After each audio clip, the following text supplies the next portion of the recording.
Welcome back to 7 Billion Humans. We're going to Sorting Hall. I am dreading this. Oh, no. What the hell are these things? They're robots. Okay, don't be alarmed. Let's not make any sudden movements or step out of line. We're being evaluated. I need you to calmly sort the line of cubes from smallest on the left to biggest on the right. Yes, I remember when problems like this used to be difficult when there was only one person working on it, but now we've got teamwork. Arrange the data cubes in order from smallest on the left to biggest on the right. The data cubes can stay in your workers' hands, no need to set them down again. If two workers are both trying to walk on the other one's tile, they will swap positions. Okay, cool. So, I now get to implement a sorting algorithm. That's nice. Alright. There's a lot of ones to choose from, and some of them work a lot faster than others, but what we're gonna do to begin with is we're just gonna bubble sort this thing. So everyone's gonna compare, so we have two edge cases here. We have the left and the right. So first off, everyone's just gonna pick up the cube in front of them, and that'll be simple enough. And if there is what we'll do is we'll compare to the left. Let's see, what makes the most sense? If we compare to the left, and we find that that person is smaller, then we'll just swap positions with them. Likewise, if we compare to the right, if that person is larger, then we'll swap with them. Now, the thing is we need to synchronize that so that both people try to exchange positions at the same time. So that'll be interesting. But for now, we'll basically look at if my item is less than the worker, less than the right, or less than the left, then we'll swap. Then just step to the left, and the other so that's one step, but then the other person will be desynchronized because they'll do their if check after this one. So what we could do is step to the left twice. So else if my item is greater than the person on the right, then step right once. And I don't think that this is gonna work, but we'll find out how much of a disaster this is, and then we just simply jump back all the way to here. And I don't think this is gonna work because I assume this synchronization that I've put in is probably bullshit and is not gonna help at all, but we'll find out. Let's just watch. Everyone picks up the cubes, and people are slowly kind of brute forcing their way around. This might actually work. No, so this isn't going to work because 6 is not going to swap with 61. So people are just going to scurry in place for forever. Alright. So this person is, for whatever reason, deciding not to step to the right. And if my item is greater than the right, then I should attempt to step to the right. So this should be sort of working, shouldn't it? Let's go real slow. So they keep checking if my item is greater than the right, which they should, because 61 is greater than... So... Oh. What am I thinking? Okay. My item is less than the left. If my item is less than the right, then I step to the right. And I think I don't actually need this extra step. Because I think that what... Okay, so I don't actually have to do a synchronization between the stepping. Because, basically, they'll just keep attempting this step over and over until they make it over there. And that should... This should now work. No. Because if I'm to the left of something and I'm less than it, then I don't want to step to the left. So how about if right is less than my item? Aha, that's what I need to do. So I check the other direction. This should work now. So they swapped. All right. And this should eventually bubble everyone to where they need to go. Perfect. So that's bubble sort. And it is very slow and inefficient. And I don't know if there are better sorting algorithms, but I mean, I know there are tons of sorting algorithms. I don't know if there's a better one that's feasible to implement in this game, but I just did it. So, what an astounding display of teamwork. Humans are definitely not obsolete. I think that I probably got the shortest program, or at least very, very close to it. And I actually did pretty fast. My average of 22 seconds. So my very, very inefficient sorting algorithm still ended up being pretty good. So I wonder then how I could have possibly have done this more efficiently. There needs to be this step, and I wonder if I don't need this else at all. So if I just take out the else branch entirely, maybe this will also work. Alright, so that's how you do it even shorter. Humans are definitely not obsolete. And let's check this out. 6. My average of 24. Boom. Perfect execution of this puzzle. Very proud of myself right now. Continue to the elevator. Alright, Budget Brigade 1. Level 24, I guess. Well, this is clearly dangerous. Facilities management was supposed to install conveyor belts in here, but we couldn't afford conveyor belts because someone blew our budget on shredders. So everyone just think like a conveyor belt. Print stuff on the left, shred it on the right. Let's not overthink this. Oh yeah, for safety compliance, no one is allowed to leave their tile. Print and shred at least 50 data cubes, no walking allowed. Pro tip from management: workers can give to or take from other workers. Note that you do not need both. Just one or the other will do. Now that's teamwork. So we will take from below. And we will, I guess, well, okay, so if direction below equals shredder, take from, and then just keep give toing the right, and, or I guess we'll do another if here. So if below is equal to shredder, so if below is equal to printer, then we take from. If below is equal to shredder, then give to.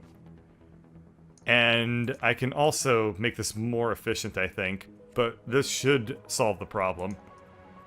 Okay, so 67. Oh. Oops. So these person did. So I forgot that if we have a shredder and my item is equal to a data cube, then we do the give to. Otherwise, so this is a nice little safety check to keep in mind. We should only give to shredders if we're holding a data cube, and we can always have that conditional check there. So, just give. And I forgot to loop. So now we jump back here. And now this should solve the puzzle. I forgot to loop. That's fine. So everyone else has nothing to give. I wonder if that action of them saying that causes the causes a slowdown, because maybe they can't speak and receive an item at the same time.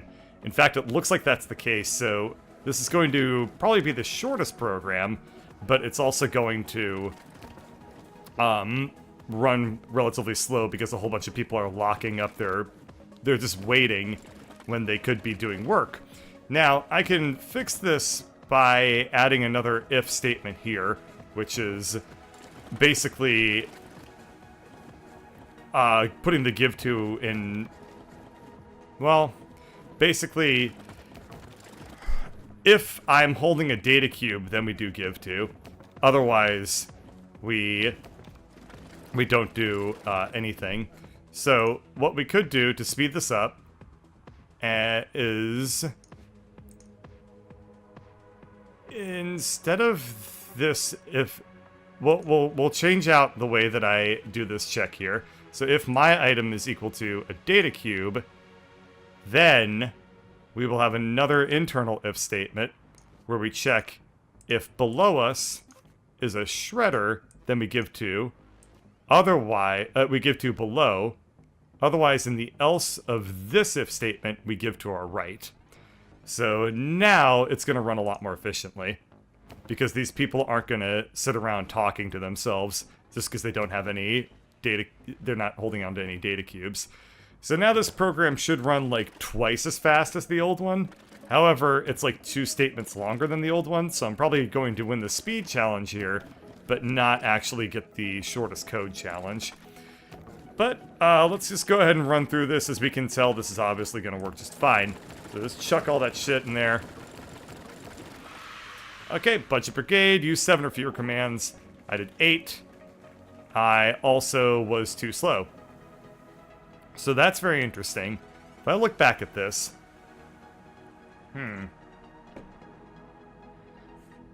Workers can give to... No walking allowed, so we don't do any swapping of positions with each other. I guess probably... I'm trying to think if there's a way to speed this up, and the only thing I can think of is if it were possible to, maybe if I get rid of the else branch, that will work? What happens if I do that?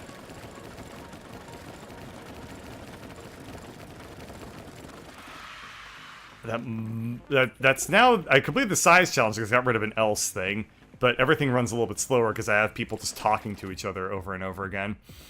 Well, that's fine. I got at least one challenge, so I'm happy with that. Let's continue to the elevator and pop up to Budget Brigade 2. Huh. It looks like going into the blue levels will have memory. Communication. What is this? Wow, this game is so much longer than the first one. Okay. But yeah, it looks like the blue levels have RAM involved, so that's going to be a lot of fun. Let's put that off for a little bit and do Budget Brigade 2 instead. I have a headache. No one is allowed to walk. To speak conveyor belt, you know the drill. I also took the liberty of removing tempting floor tiles. Just read your instructions over there and leave me alone. Shred cubes of value 50 and higher on the right, smaller on the left. Shred at least 20 cubes. No one is allowed to walk. So, we want to do a check if below us is equal to a printer, then take from. And if, let's see, if we have a worker above us, or, well, okay, we don't need that. So if we have a worker above us, I need to fill this out and then delete it. If we have a worker above us, then we do give to. And I guess I can... No, I need to do that with that give to. So I was thinking of potentially just chaining up a bunch of give tos, but then these people won't really... I won't work for them, because they'll I can give this person 4 give tos, but I can't give this person 3 specifically, this person 2, or whatever. Like, it's not going to work out that well. So, if... Okay, else, we don't have a worker above us.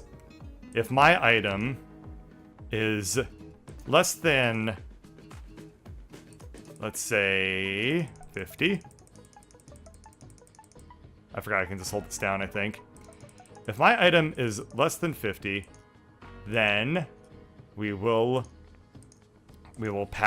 just give to the left, and this is only contained if we don't have a worker above us, so that'll be just fine. My item is less than 50. Okay, so first off, if below me is a shredder, then and my item is equal to a data cube, then we give to the shredder. Otherwise, and then this branch corresponds to this person, funnily enough, because below them will never be a shredder, so then this code will never get executed. It's very interesting. I'm running the same code across every single, worker, but I have specific branches that only specific workers will execute, which is very, very interesting to me. Anyway, if my item is less than 50, then I give to the left. Else, we give to the right. And then we will just loop back to the start of the program. This should work just fine. Let's see what happens. So we have... I see. So we also need to only do passing around if my item is equal to a data cube. And we need another check here if my item is less than 50 and my item is equal to a data cube. That way we don't have a bunch of people just sitting around talking to themselves. Now let's run this. Huh.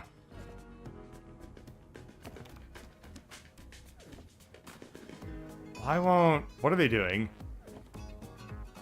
Oh, I see. There's another way to speed this up. So...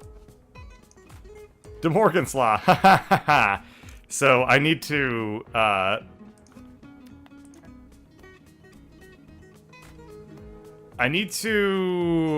can get rid of this else statement, because I should execute these sorts of code, or these conditions, only if my item is equal to a data cube.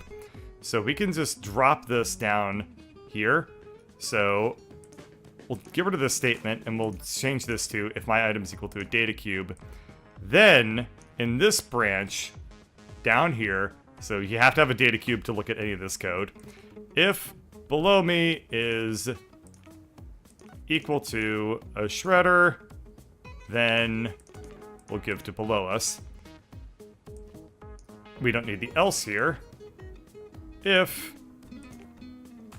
my item is less than 50,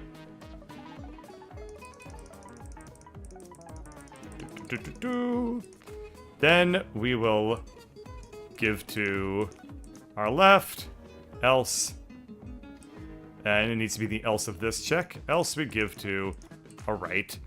Now we won't have people sitting around talking to themselves. Perfect. Let's now check that this person does what they need to do correctly. And... I'm holding something already? Okay, so 69 is going the wrong direction. So I screwed something up there. Ah, because I forgot to actually... What happened to this code? I remember clicking on this stuff. Did I click on it again? That's really weird. I remember counting this up to 50, but then my eyes must have slid off of it and I must have done something weird. So let's try this again, and the other thing I can do is, if below me is a printer, and I'm not holding a data cube, then we'll pick it up, and that way, this person doesn't waste any cycles by talking to themselves saying, I'm already holding something. They will only take from the printer if their hands are empty. And this person... Why are these people doing checks to their left and their right? They shouldn't be doing checks to their left and their right. Oh, it depends on what cycle they're in. So, if I move this whole thing into an else statement, then these guys won't do left and right checks, which should speed up this code a little bit. But I don't know if that's entirely necessary, so let's see what happens if I just speed this up, if I win any challenges.